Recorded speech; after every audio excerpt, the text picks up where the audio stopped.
Talk about just like where was you at when you learned about his death though? I was actually in prison at the time. Really? So I was actually supposed to be home that month. I had just talked to him the night before he passed because my granddad had just passed 2 weeks prior. So he told me about that or whatever. I was like, man, I'm gonna pick it up when I get home. I got you, this and that, and and we just had plans and we had goals already. So it's just like I really didn't know how to feel about it because I had just lost my mom the year prior to that. Damn. Oh, wow. So I lost mom, granddad, dad, all in a year span. So it's just like it like the emotion.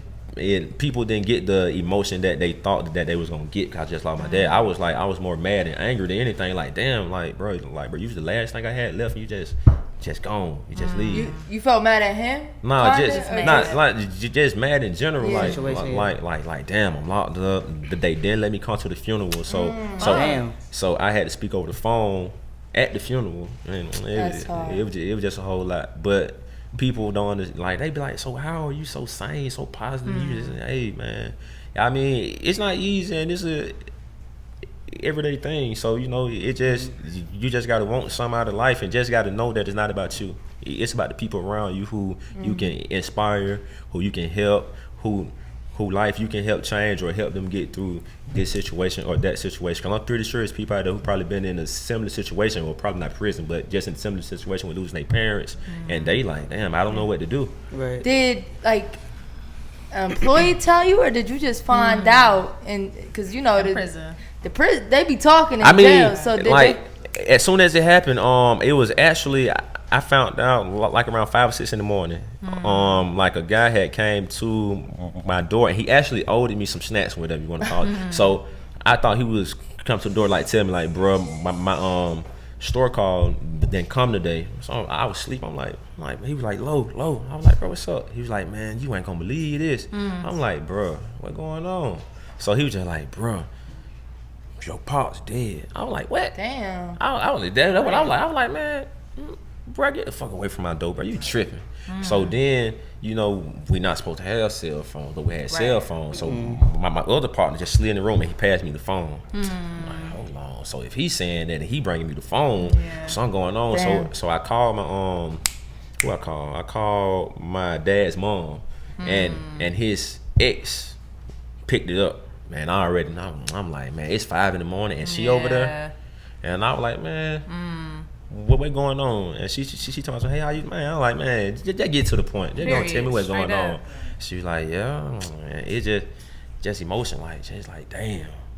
It's like I really didn't really cry about it. I was just more mad. It just. And the crazy thing is, you not actually being at the funeral and stuff. Sometimes did bring closure, because sometimes it feels like it ain't really happened if you ain't really witnessed or felt the energy of being around people. And I honestly feel like that was probably what's best for me, not to actually be there and see them close the casket and bury them, and so that's probably what's best for me. Okay. So.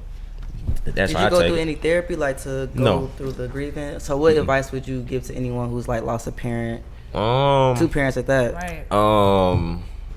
You just, I mean, the only thing I can say is you just gotta know what you want out of life. I knew like I couldn't see myself coming home from prison, being a bum, living on the street or whatever the case may be. So my pride is what helped me keep pushing. I was like, I can't do it. And there was a point in time where even though I was Shawty Lo's son, I didn't have a home to call my home. Like, this was mine. I was homeless, if you want to call it that, living here. And people didn't know it because I kept up my image, kept going or whatever, until I was able to find me, like a hustle or a job, whatever the case may be, to pick myself up. And it was a point in time where I was trying to, I'm getting way off subject. No, you good. It was a point in time where I was trying to manage my brother, because we know a lot of people through our dad, like the Atlanta scene, like the music scene. Dad, that's Mr. Really, Dun, of course. Y'all know everybody. Really helped a lot of people get in the position that they in, so they was willing to, well, y'all doing this, let's go. But my brother, it did something to him, so he wasn't able to really functional focus how he should, and he was burning a lot of bridges. So I'm like, fuck it, I'm gonna rap. Fuck that. Respect.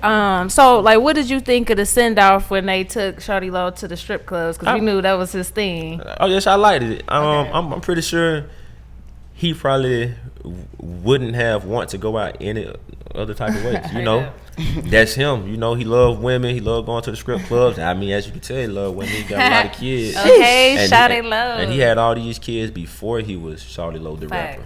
Damn. Oh damn. Okay, so that's even different. Wow. The Progress Report.